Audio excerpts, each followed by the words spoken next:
हमारी आज की ईमेल बहुत ज़्यादा इंपॉर्टेंट है। ये ईमेल मुझे एक नौजवान लड़के ने लिखी है। उसने अपना नाम मेंशन करने से मुझे मना किया है, तभी हम उन्हें अली बोलेंगे। अली उनका असली नाम नहीं है। लेकिन इस ईमेल में ना दो हिस्से हैं। पहला हिस्सा ट्रॉमा का है और दूसरा हिस्सा नार्सिसिस्टिक अब्यूज का। तभी मैं कह रही हूँ कि ये बहुत इंपॉर्टेंट ईमेल है। इस ईमेल के जरिए आप, हो सकता है आपको भी समझ में आ जाए, अली को तो समझ में आएगा ही कि वो ट्रॉमा और नार्सिसिस्टिक अब्यूज से गुजरे हैं, लेकिन हो सकता है कि आपको भी समझ में आ जाए कि ट्रॉमा और नार्सिसिस्टिक अब्यूज होता क्या है। अली अपनी ईमेल में लिखते हैं, अस्सलाम वालेकुम मैडम, बचपन से मुझे एक भी ऐसी मेमोरी मेरे जहन में नहीं है कि मेरे पेरेंट्स कभी लड़े ना हो और उन्होंने मुझे प्यार दिया हो। मेरे पेरेंट्स बहुत छोटी छोटी बातों पर लड़ते थे और मुझे आज तक अगर कुछ याद है तो वो उनकी पनिशमेंट है। मेरे पेरेंट्स जब भी एक दूसरे के साथ लड़ते तो मैं मेंटली बहुत टॉर्चर होता था। वो आपस में लड़ते तो उससे मेरे अंदर एक खौफ सा पैदा हो गया था और जो कि आज तक मेरे अंदर मौजूद है। मुझे कभी आज तक ऐसा फील नहीं हुआ कि वो मुझसे प्यार करते हैं। मुझे ऐसा फील होता है कि मुझे प्यार की बहुत नीड है। मैं खुद को बहुत अकेला महसूस करता हूँ, फैमिली के साथ होते हुए भी। 5 साल पहले मेरा एक रिलेशनशिप था एक लड़की के साथ, जिसके साथ मैं बहुत क्लोज था और वो भी बहुत क्लोज थी। इवन हम कभी फिजिकली मिले नहीं, लेकिन सारा दिन मोबाइल पर बात होती थी। मुझे उसकी आदत सी हो गई थी। जाहिर है दिन में 16-18 घंटे बात करने से आदत हो जाती है। हमारा रिलेशनशिप 3 साल तक चलता रहा, जिसमें एक दिन भी नहीं होगा कि जब हमने बात ना की हो। खैर, जब हमारा ब्रेकअप हुआ, जिसकी वजह उसका अफेयर था मेरे दोस्त के साथ, मैंने उसको खो दिया। फिर मुझे 2 साल लग गए खुद को संभालते हुए। मैं बहुत रोता था उसके लिए, लेकिन मैंने फिर भी खुद को संभाल लिया। अब सिचुएशन ये है कि मुझे बहुत नीड होती है कि कोई मुझे प्यार दे। प्यार ना फैमिली की तरफ से मिलता है और ना कहीं और से। अगर किसी के साथ रिलेशनशिप में आना चाहूं तो भी बहुत जल्दी बोर हो जाता हूं और वो इमोशंस क्रिएट नहीं हो पाते जो उस टाइम महसूस होते थे उस लड़की के साथ। मैं बहुत से लोगों के साथ होते हुए भी खुद को अकेला फील करता हूं। एक कमी है जिंदगी में जो पूरी नहीं हो रही, जिसे शायद मैं मोहब्बत का नाम दे रहा हूं। क्या आप मेरी सिचुएशन समझ पा रही हैं? ये ईमेल का पहला हिस्सा है और मैं इनकी सिचुएशन बहुत अच्छे से समझ पा रही हूँ। फिर जब मैंने इनसे पूछा कि वो थोड़ा सा और एक्सप्लेन करें, मेरे कुछ क्वेश्चंस थे एज अ थेरेपिस्ट जो कि मैंने उनसे पूछे, तो फिर उन्होंने मुझे बहुत ही वजाहत के साथ अपने जो उनका रिलेशनशिप है 3 साल जो कायम रहा, ठीक है, उसके बारे में उन्होंने मुझे बताया और वहां से मुझे मालूम हुआ कि वो नार्सिसिस्टिक अब्यूज से भी गुजरे हैं। ये पहला पार्ट ट्रॉमा का है जो कि फैमिली की तरफ से उनको मिला, लेकिन जो दूसरा पार्ट है वो उनकी गर्लफ्रेंड का है जो कि जो नार्सिसिस्ट थी और यकीनन उसने नार्सिसिस्टिक अब्यूज किया अली के साथ। अब मैं आपको अपनी जिंदगी के अहम तरीन किरदार से मिलाना चाह रहा हूं, जिसका नाम है हिना। उनका फर्जी नाम है जो मैं उन्हें दे रही हूँ। उस लड़की का नाम हिना नहीं है। वो मेरी जिंदगी में मैट्रिक क्लास में आई। मैं टॉपर हुआ करता था 9th क्लास में जब उसने मेरी जिंदगी में एंट्री ली। आप यूं समझे कि वो मेरी जिंदगी का टर्निंग पॉइंट था। हम अकेडमी में साथ पढ़ते थे। वो बॉयज का क्रश हुआ करती थी। क्लास में वाहिद मैं होता जो शाय होता, और इवन वो मुझे अच्छी भी लगती, लेकिन मैं उसे फील नहीं होने देता। मैं हमेशा से लड़कियों को इग्नोर करता, अपनी पढ़ाई पर तवज्जो देता। और यही बात हिना को मेरी तरफ अट्रैक्ट करने लगी और उसने अकेडमी के सारे लड़कों को छोड़कर मुझसे खुद कांटेक्ट किया और बहुत जल्दी हमारी बहुत अच्छी बॉन्डिंग हो गई, बहुत मजबूत बॉन्डिंग। उस वक्त भी उसका 2 लड़कों के साथ अफेयर था। प्योरली नार्सिसिस्टिक लड़की, प्योरली। पर मुझे उसकी आदत हो चुकी थी, जैसे उसने कैद कर लिया हो मुझे अपने पास। मैं इतना अट्रैक्ट होता था उसकी तरफ और बहुत सारा वक्त उसके साथ गुजारना चाहता था। मैं उस वक्त अगर ब्रेकअप करना चाहता भी तो भी नहीं कर सकता था, इसलिए मैंने डिसाइड किया कि मैं उसे इतना ज्यादा प्यार दूंगा कि उसे किसी और की जरूरत ही नहीं पड़ेगी और वो मेरे पास आ जाएगी। और ऐसा ही हुआ। हिना ने सबसे कांटेक्ट खत्म करके सिर्फ मुझसे ही कांटेक्ट रखा। प्योर ट्रॉमा सिम्टम, जिसमें आप कहते हैं कि मैं किसी को इतना खुश करूंगा, इतना प्लीज करूंगा कि वो दौड़ती हुई मेरे पास आ जाएगी, तो ये ट्रॉमा सिम्टम होता है। ये फैंटेसी थिंकिंग ट्रॉमा वाले बच्चों की होती है। और इस तरह से हमारी मैट्रिक क्लास पास हो गई। उस टाइम मेरा सोशल फ्रेंड सर्कल बहुत बड़ा था, दोस्तों के साथ बहुत घूमता था, एंजॉय करता था, और यही वजह कि मैं बहुत कॉन्फिडेंट और रिलैक्स्ड भी फील करता था। लेकिन मैडम, इस दौरान मुझे कुछ ऐसे फ्रेंड्स मिले जिनका पढ़ाई में बहुत कम इंटरेस्ट था और उस वक्त मेरा भी ज्यादा इंटरेस्ट हिना में था, क्योंकि ऐसे समझें कि वो मेरी आइडियल थी। उसमें वो क्वालिटीज थी जो मैं देखना चाहता था। हर वो बात मेरी समझ थी और बहुत केयरिंग और लविंग थी। ये बहुत केयरिंग और लविंग और बहुत ज्यादा प्यार की बरसात करना पहला स्टेज होता है नार्सिसिस्ट लोगों का, ठीक है, वो इसको लव बॉम्बिंग कहते हैं, कि जब वो ना पहली बार किसी से मिलते हैं तो वो मोहब्बत की वो बरसात करते हैं कि कोई भी उनका दीवाना हो जाता है, खासकर वो बच्चे जो ट्रॉमा से गुजरे हो, जिनको घर से वो उनकी नीड्स पूरी नहीं होती ना, तो जो नार्सिसिस्ट जब मोहब्बत और केयर दिखाता है ना, तो ऐसे बच्चे फिर बहुत जल्दी शिकंजे में आ जाते हैं उनके। तो ये पहला फेज था लव बॉम्बिंग का, और आगे क्या हुआ हम अभी पढ़ते हैं इनकी ईमेल। सारा दिन उससे बात करने के बाद फैंटेसी वर्ल्ड में रहना शुरू हो गया। उसके बाद सेक्सटिंग, फैंटेसी, और वो मुझे अपनी न्यूड पिक्स भेजती थी, पोर्नोग्राफी एडिक्शन हो गई। इससे पहले मुझे इन चीज़ों का आइडिया तक नहीं था, और ये सब कुछ उसने मुझे सिखाया, हालांकि वो मुझसे 2 साल छोटी थी। Welcome to the world of narcissists. जी हाँ, ये जो है ना बहुत ज़्यादा अमूमन ज़्यादातर जो नार्सिसिस्ट होते हैं ना, ये सेक्स एडिक्ट होते हैं, ठीक है, ये पोर्नोग्राफी एडिक्ट होते हैं। और मैं आपको नहीं बता सकती कि ये आपको ऐसा सेक्सुअल एक्सपीरियंस देते हैं। अगर कोई कभी किसी नार्सिसिस्ट के साथ रिलेशनशिप में रहा होगा तो उसे मालूम होगा। हम तो थेरेपिस्ट हैं, तो जाहिर सी बात है हमें तो जानने को, पढ़ने को, समझने को मिलता है। तो ये इतना आपको बेहतरीन एक्सपीरियंस देते हैं, और ऐसा एक्सपीरियंस देते हैं ना कि आपको कहीं और वो एक्सपीरियंस मिल नहीं सकता। और यही वजह है कि एक लड़का जो इतना अच्छे तरीके से सब कुछ अपनी लाइफ में कर रहा था, और अचानक से उसकी लाइफ में एक नार्सिसिस्ट की एंट्री होती है, और आप खुद देखेंगे क्या कुछ उसकी जिंदगी में शामिल हो जाता है, जिसमें पोर्नोग्राफी है, अपनी जो है ना वो फाहश तस्वीर शेयर करना है, ये सब कुछ। ये आपको मैं आगे बताती हूँ कि ये क्या करता है आपके साथ। ये सेक्सटिंग, इन्होंने एक लफ्ज इस्तेमाल किया है क्योंकि ये जेनजी वाले बच्चे हैं, टीनेजर हैं, तो यहाँ पर जो लफ्ज सेक्सटिंग है ना, ये क्या करता है आपके साथ, इस पर भी मैं वीडियो बनाऊंगी इंशाल्लाह। लेकिन इस वीडियो में आपको बताऊंगी कि ये होती क्या है और इसका आपके दिमाग पर क्या असर होता है। सारी रात हमारी यही बातें होती रहती हैं, जिसकी वजह से मेरी फिजिकल हेल्थ और स्टडी बहुत बुरी तरह से मुतासर हो गई। हमारे रिलेशनशिप को 3 साल हो गए, और ये मेरी लाइफ का पहला रिलेशनशिप था जिसके साथ मैं बहुत ज्यादा इमोशनली अटैच हो गया। कभी सोच भी नहीं सकता था कि वो मुझे छोड़ देगी। अब रिलेशनशिप का दूसरा अजियतनाक फेज शुरू हो गया। देखिए, इन्होंने खुद ही बोल दिया, अभी नार्सिसिस्ट आपको दूसरे फेज पर लेकर जाएगा। जानते हैं कौन सा फेज है? D value. और इस पर मैं वीडियो बना चुकी हूँ, लव बॉम्बिंग, डी वैल्यू और डिस्कार्ड पर। ये 3 फेजेस होते हैं जिसमें नार्सिसिस्ट जो है ना वो आपको ट्रीट करता है। ये उनका बिहेवियरल पैटर्न है। अभी वो खुद बोल रहे हैं कि वो फेज आ गया जो अजियतनाक था। 4 मंथ वो लगातार मुझे इग्नोर करने लगी क्योंकि उसका अफेयर चल रहा था मेरे एक दोस्त के साथ। जब मुझे पता चला, मैंने उससे कहा कि दोनों में से किसी एक को चूज करना होगा, तो उसने मुझे छोड़ दिया। पहले क्या किया? 4 महीना डी वैल्यू, उसे इग्नोर किया, डी वैल्यू किया। वो अपने बारे में और भी बुरा फील करता रहा, ठीक है, कि शायद मुझ में कोई कमी है। उसने और भी ट्राई किया होगा उसको और अट्रैक्ट करने के लिए। लेकिन जाहिर सी बात है, जब इन्होंने बिल्कुल दो टोक बात की कि या तो उसे चूज करो या फिर मुझे, तो उन्होंने इसको छोड़ दिया, अली को छोड़ दिया।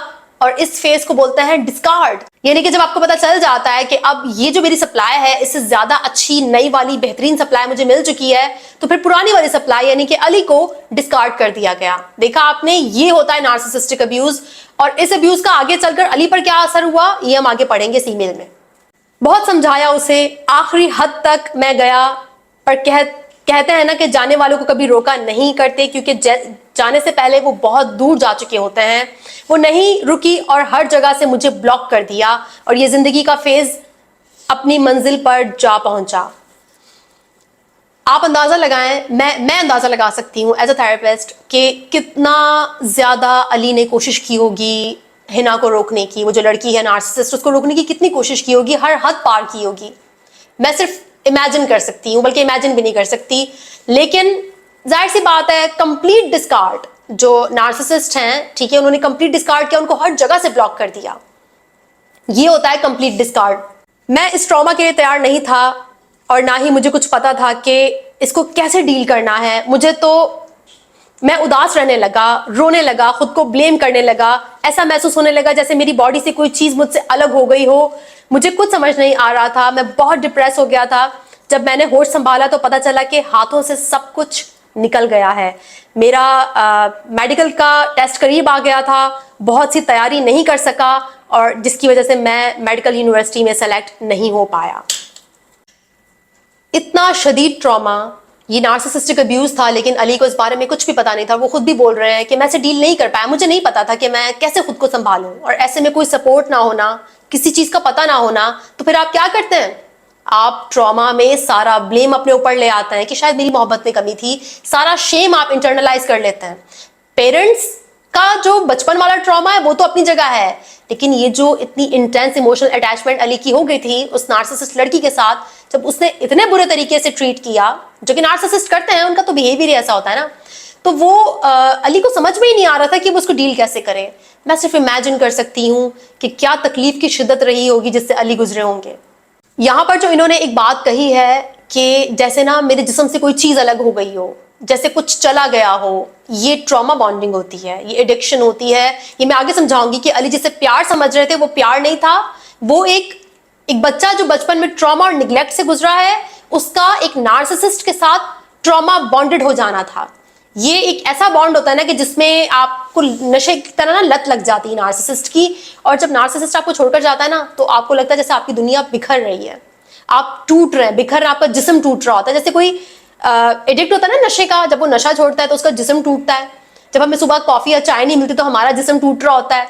तो वैसा डबल ट्रिपल आप जो है ना वो उसमें मल्टीप्लाई कर दें उस तकलीफ को, तो ऐसे जिस्म टूटता है जब नार्सिसिस्ट आपको छोड़कर जाता है।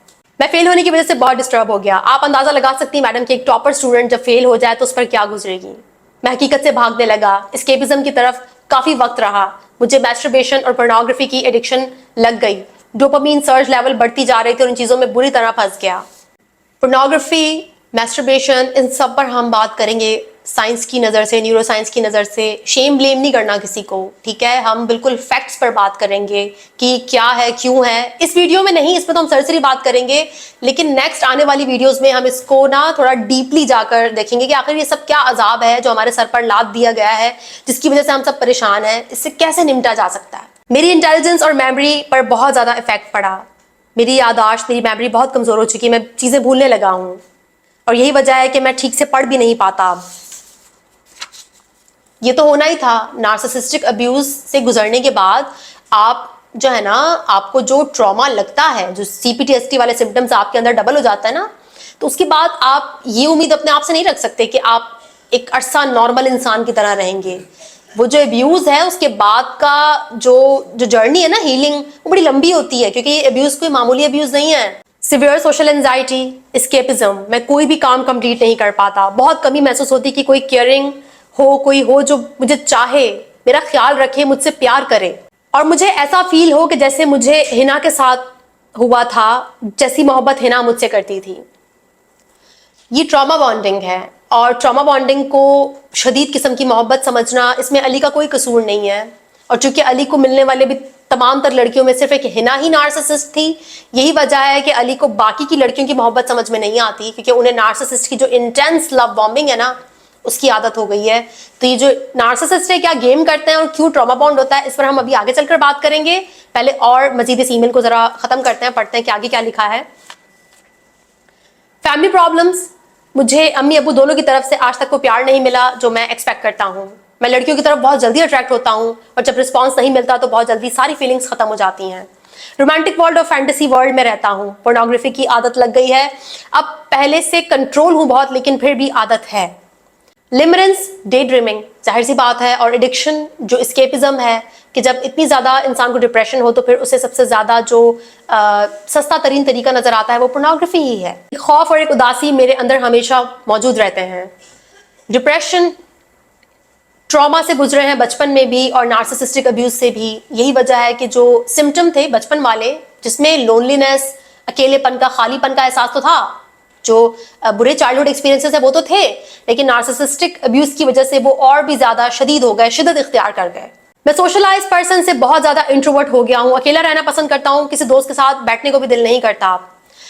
यहाँ पर लफ्ज इंट्रोवर्ट नहीं बल्कि हम इसे आइसोलेशन बोलेंगे, क्योंकि ये एक्सट्रोवर्ट एक अच्छे समझदार पढ़ने वाले बच्चे थे, लेकिन जब इंसान इतने ज़्यादा अब्यूज से गुजरता है और इतने ज़्यादा बुरे एक्सपीरियंसेस से गुजरता है तो फिर उसके बाद वो आइसोलेटेड हो जाता है, आइसोलेशन का शिकार हो जाता है। इंट्रोवर्ट ऐसे नहीं होते दरअसल। इंट्रोवर्ट पर भी मेरी एक वीडियो मौजूद है, अगर आप देखना चाहते हैं कि एक्सट्रोवर्ट और इंट्रोवर्ट में क्या डिफरेंस है और आइसोलेशन क्या होती है, तो इस पर मेरी एक वीडियो मौजूद है, आप देख सकते हैं। इमोशनल हो गया हूँ बहुत, हर बात को बहुत डीपली सोचता रहता हूँ और हकीकत से भागकर एक फेक दुनिया बना ली है।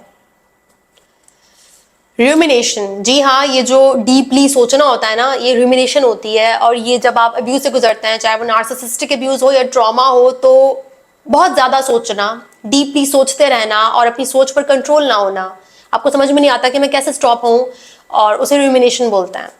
इसके अलावा फेक दुनिया, जाहिर सी बात है फैंटेसी में रहना, वो एक ही तो जगह है जहां पर वो खुद को सेफ फील करते हैं। जो रियलिटी है वो इतनी भयानक रही है आज तक कि बंदा बोलता है यार फैंटेसी ज्यादा बेहतर है, मैं वहीं रह लेता हूँ। तो ये हमारे जो ब्रेन का एक कोपिंग मैकेनिज्म है, एक डिफेंस मैकेनिज्म है कि वो फैंटेसी में रहना पसंद करता है।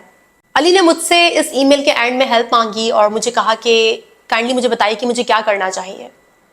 ये ईमेल पढ़ने का जो तजुर्बा था वो काफ़ी तल्ख था मेरे लिए, क्योंकि इसमें एक होनहार, इतना इंटेलिजेंट बच्चा और यंग बच्चा, ठीक है, पहले तो ट्रॉमा से गुजरता है, फिर उसके बाद नार्सिसिस्टिक अब्यूज से गुजरता है। सबसे पहले तो मैं यही कहूँगी कि अली वो तमाम तरह औरतें जो आपकी ज़िंदगी में आई वो फेल रहीं अपना किरदार निभाने में, चाहे वो औरत आपकी माँ थी, चाहे वो आपकी नार्सिसिस्टिक गर्लफ्रेंड थी।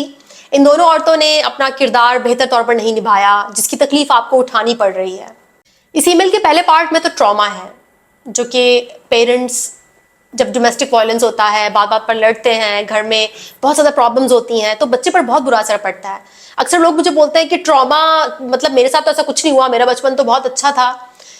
तो ज़रूरी नहीं है कि अगर आपको ना रोटी, कपड़ा या मकान नहीं मिल रहा तो आपका बचपन बहुत अच्छा होगा। कभी कभार जब पेरेंट्स आपस में लड़ते हैं और पेरेंट्स के दरमियान जो प्रॉब्लम्स होती है ना, वो बच्चों के अंदर एक खौफ पैदा कर देती हैं। और अली मुझे बहुत सेंसिटिव बच्चे लग रहे हैं, क्योंकि जो सेंसिटिव बच्चे होते हैं, जो हसास बच्चे होते हैं ना, वो वालिदैन का निगलेक्ट, घर में होने वाला जो वायलेंस होता है ना, उसका बहुत बुरा असर लेते हैं अपने ऊपर। सबसे पहले तो अली को ट्रॉमा पर खुद को एजुकेट करना चाहिए, उनको अपना अटैचमेंट स्टाइल समझना चाहिए, उनको थेरेपी में जाना चाहिए, क्योंकि उनकी जो सिचुएशन है वो काफ़ी बुरी है, और वो बुरी हुई है बहुत ज़्यादा नार्सिसिस्टिक गर्लफ्रेंड की वजह से। अली, सबसे पहले तो आप बात समझ लें कि वो जो लड़की है हिना, मैं उसे हिना बोल रही हूँ लेकिन उसका नाम कुछ और है, रियल नेम कुछ और है, वो नार्सिसिस्ट है, ठीक है, और उसने अपनी हरकतों से ये सब प्रूफ करके दिखा दिया है। तो सबसे पहले आपको इस रियलिटी को एक्सेप्ट करना पड़ेगा अली कि उसने आपसे कभी मोहब्बत की नहीं थी।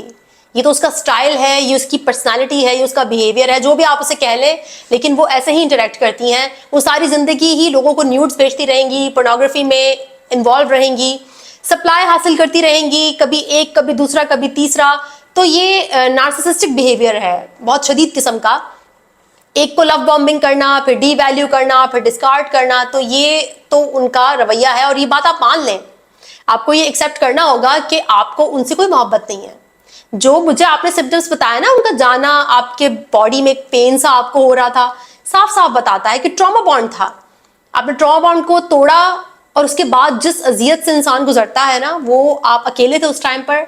मेरा बहुत सारा कंपैशन आपके लिए है, और मैं समझ सकती हूँ कि आप किस सिचुएशन से गुजरे होंगे। अली, आपको ना अपने आप को एजुकेट करना होगा, ट्रॉमा पर एजुकेट करना होगा, नार्सिसिस्टिक अब्यूज पर एजुकेट करना होगा, ताकि आपको समझ में आए कि हिना ने आपके साथ क्या किया है। क्योंकि जब आप वो जो आपके साथ हुआ है ना, जब आपको वो समझ में आएगा, जब आपको उसका बिहेवियरल पैटर्न समझ में आएगा, तो उसका जो आज भी एक असर है आप पर, जो आज भी आप हर लड़की में हिना को ढूंढते हैं, तो वो खत्म हो जाएगा। क्योंकि आपको ये पता लगना जरूरी है कि वो जो लड़की है, वो जो एक आपके सामने आर्केटाइप है ना, वो दरअसल नार्सिसिस्टिक आर्केटाइप है। वो कोई रियल लव नहीं है, वो कोई एक हेल्दी प्यार करने वाली लड़की नहीं है, ठीक है। तो आपको अपना जो आपके जहन में एक खाका आपने बनाया हुआ है ना, मोहब्बत प्यार का, जो कि उस लड़की ने आपके जहन में डाला है, वो एक ट्रॉमा बॉन्ड बनाकर, तो आपको सबसे पहले उसको तोड़ने की जरूरत है, ताकि आपके जहन से वो लड़की निकल जाए, आपको बात समझ में आ जाए कि वो एक टॉक्सिक लड़की है, और उसने आपकी जो लाइफ है उसको बर्बाद करने में ना सबसे अहम किरदार अदा किया है। तो जब आप उसकी रियलिटी जान लेंगे, उसको बिल्कुल रियल नजरों से देखना शुरू करेंगे, तो फिर शायद आपको वो इतना परेशान ना करे, फिर आपको दूसरी लड़कियां इतना बोर नहीं करेंगी। आप जो इतने जल्दी बोर आ जाता है ना, क्योंकि बाकी के जो लोग होते हैं ना अली, वो नॉर्मल होते हैं, ठीक है। वो ज्यादा से ज्यादा उनका अटैचमेंट स्टाइल थोड़ा सा बिगड़ा हुआ होगा, या थोड़ा बहुत हल्का फुल्का ट्रॉमा या बुरे एक्सपीरियंसेस बचपन में देखे होंगे, तो उसकी वजह से शायद उनके बिहेवियर में कुछ आपको एक दो चीजें ऊपर नीचे नजर आ जाए, लेकिन अमूमन हेल्दी होते हैं लोग। तो आपने एक नार्सिसिस्ट की लव बॉम्बिंग को देखा है, अब वो लव बॉम्बिंग, वो जो मोहब्बत की बरसात आप पर हिना ने की थी, वो आपके दिमाग में सेव हो गई है। अब वो क्या ही एक्सपीरियंस होता है मैं समझ सकती हूँ। नार्सिसिस्ट आपको सेक्स, पैसा और जो भी उनका हथियार होता है, पावर, या जो भी उनके पास इन्फ्लुएंस है ना, उसके जरिए जो वो आपको एक्सपीरियंस देते हैं ना, आपको ये भुला नहीं पाते। और यही वजह है कि जब नार्सिसिस्टिक अब्यूज से इंसान गुजरता है तो वो रिमिनेशन में चला जाता है, वो उस रिलेशनशिप को लेकर ना रुमिनेट करता है, सोचता रहता है, और उसको कोई और बंदा वैसा एक्साइट नहीं करता। आपकी जो एक्साइटमेंट है ना अली, वो ट्रॉमा बॉन्ड की एक्साइटमेंट है, वो एक टॉक्सिक इंसान के आपके साथ मिलने की एक्साइटमेंट है।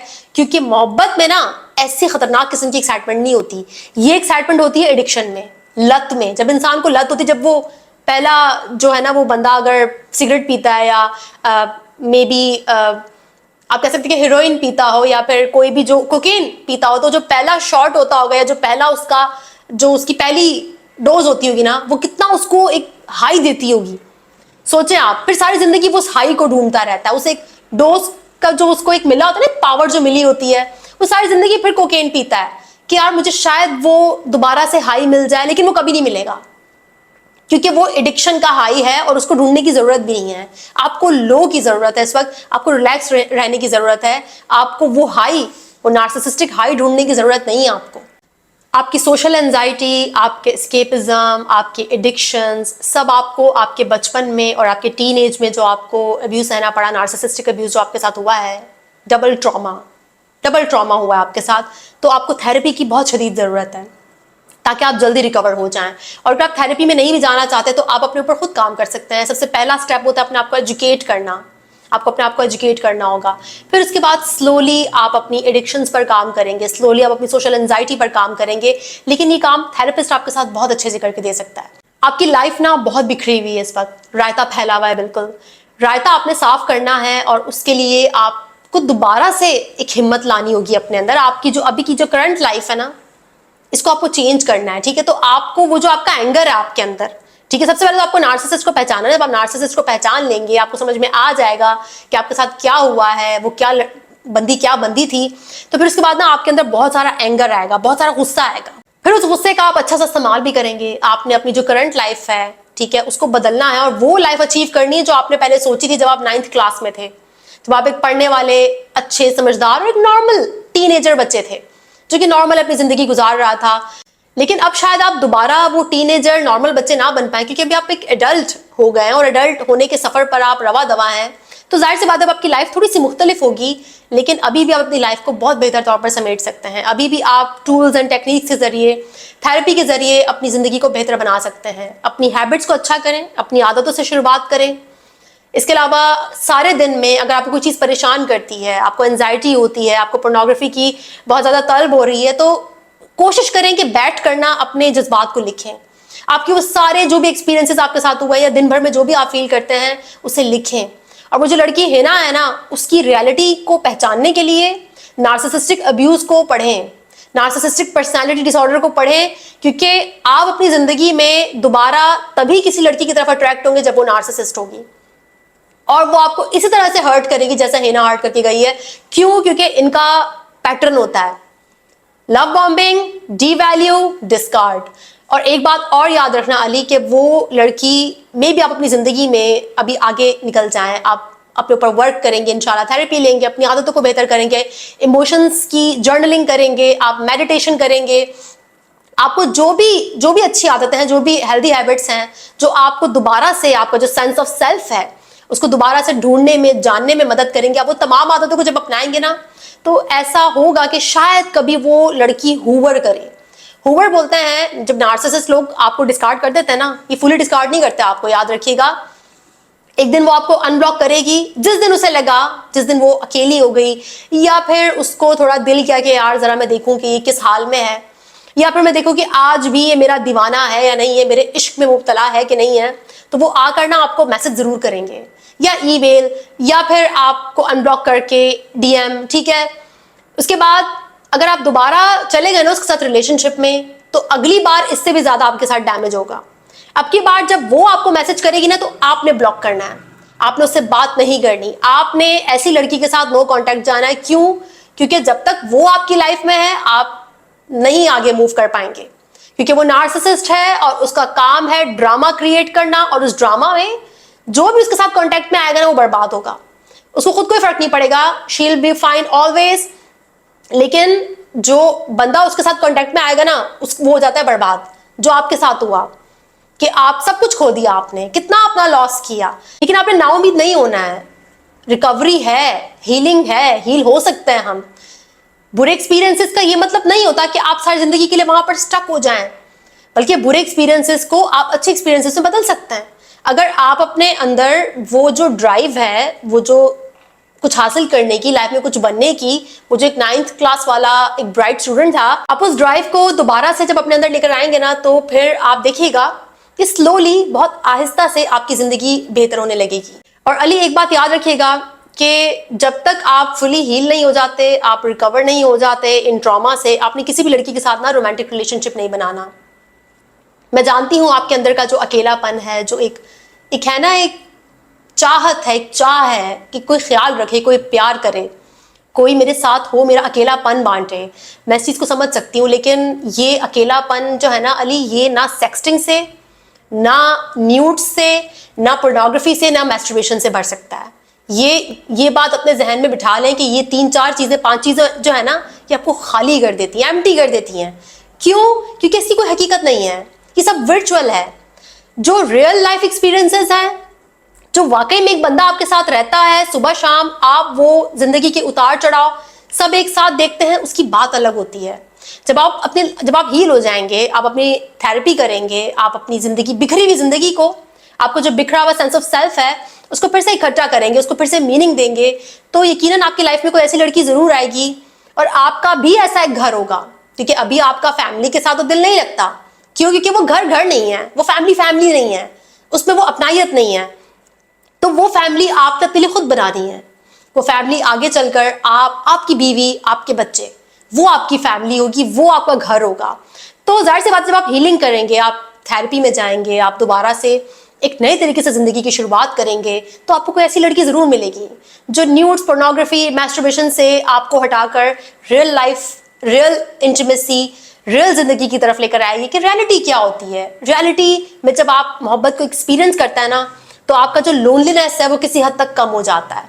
मैं समझ सकती हूँ कि अकेलापन और ये जो लोनलीनेस है और चाहे जाने की जो ये तड़प है ना आपके अंदर, ये तड़प थेरेपी से ठीक होगी। और ये तड़प अगर आपने थेरेपी से ठीक नहीं की, अगर आपने अपने ऊपर काम नहीं किया, आपने ट्रॉमा को और नार्सिसिस्टिक अब्यूज को समझकर उसे हील नहीं किया अली, तो फिर आप इसी तड़प का फायदा, इसी खालीपन का, ये जो आपके अंदर एक चाह है ना, इसका फायदा आगे चलकर कोई भी नार्सिसिस्ट लड़की दोबारा उठा सकती है। कोई भी आपके जज्बात के साथ खेल कर, आपको इस्तेमाल करके दोबारा से डिस्कार्ड करके जा सकती है। तो क्या आप इसके लिए तैयार हैं? क्या आप चाहते हैं कि दोबारा आपको कोई फायदा उठाए? नहीं। जब नहीं, तो फिर आपको दोबारा से अपनी पर्सनालिटी पर काम करना होगा, आपको दोबारा से अपनी जिंदगी पर काम करना होगा, आपको दोबारा से गोल्स रखने होंगे, आपको अपनी एडिक्शंस को हील करना होगा, आपको खुद को बताना होगा कि जो मेरे साथ हुआ वो गलत हुआ। मैं समझ सकता हूँ जो मेरे साथ हुआ उसमें मेरी कोई गलती नहीं थी, मेरे वालिदैन ने मुझे तवज्जो नहीं दी, इसमें मेरी कोई गलती नहीं थी। एक नार्सिसिस्टिक गर्लफ्रेंड मुझे इस्तेमाल करके चली गई, इसमें मेरी कोई गलती नहीं थी। लेकिन अब मुझे अपने ट्रॉमा को खुद हील करना है, मुझे अपना पेरेंट खुद बनना है। मैं इस चैनल पर अक्सर ट्रॉमा से रिलेटेड काफ़ी सारी बातें शेयर करती रहती हूँ, लेकिन बात तब बनेगी आपकी लाइफ में, फास्ट रिकवरी तब आएगी जब आप खुद से भी पढ़ेंगे और थेरेपी भी लेंगे। अगर थेरेपी नहीं ले सकते या नहीं अफोर्ड कर सकते, तो आप खुद से भी बहुत कुछ कर सकते हैं, खुद से भी अपनी ज़िंदगी में बहुत से चेंजेस लेकर आ सकते हैं। अपने इमोशंस, अपनी हैबिट्स, जो भी आपकी सेल्फ स्टीम है, आपका कॉन्फिडेंस है, आपकी एंजाइटीज हैं, उन सबको आप बेहतर कर सकते हैं, उन सबको आप रेगुलेट कर सकते हैं। उम्मीद है, ऐसा नहीं कि उम्मीद नहीं है, ऐसा नहीं कि सब कुछ खत्म हो गया या बिखर गया है। थोड़ी सी उम्मीद लेकर आए अपने अंदर, थोड़ा सा होप, थोड़ी उम्मीद, थोड़ी चाह, थोड़ी एक ड्राइव आपके अंदर होनी चाहिए। और गुस्सा होना, जो भी गुस्सा देखे ना आपके अंदर, क्या है गुस्सा है, रिजेंटमेंट है, क्या है, उसको लेकर आए बाहर और उस इमोशन का इस्तेमाल करें अपने आप को मोटिवेट करने के लिए। ठीक है, तो ये आपको करना पड़ेगा, आपको ये हिम्मत दिखानी होगी और मुझे पूरी उम्मीद है कि आप ये हिम्मत दिखाएंगे। मैं अक्सर जब लिमरेंस की बात करती हूँ तो लिमरेंस भी ट्रॉमा का ही सिम्टम है। जिन बच्चों को मोहब्बत नहीं मिलती तो वो अपने दिमाग में एक बहुत ही फैंटेसी वर्ल्ड बना लेते हैं मोहब्बत की, और यही वजह है कि अक्सर आप नार्सिसिस्ट की जानिब अट्रैक्ट इसलिए होते हैं क्योंकि वो आपको उस फैंटेसी वर्ल्ड में लेकर जाता है, वो आपको उस फैंटेसी का एक अच्छा वाला ना वर्जन दिखाता है, तो आप ना ट्रैप में आ जाते हैं। आप कहते हैं कि हाँ भाई यही तो मेरे को चाहिए था। लेकिन फैंटेसी कभी भी रियल लाइफ रिलेशनशिप्स की जगह नहीं ले सकती।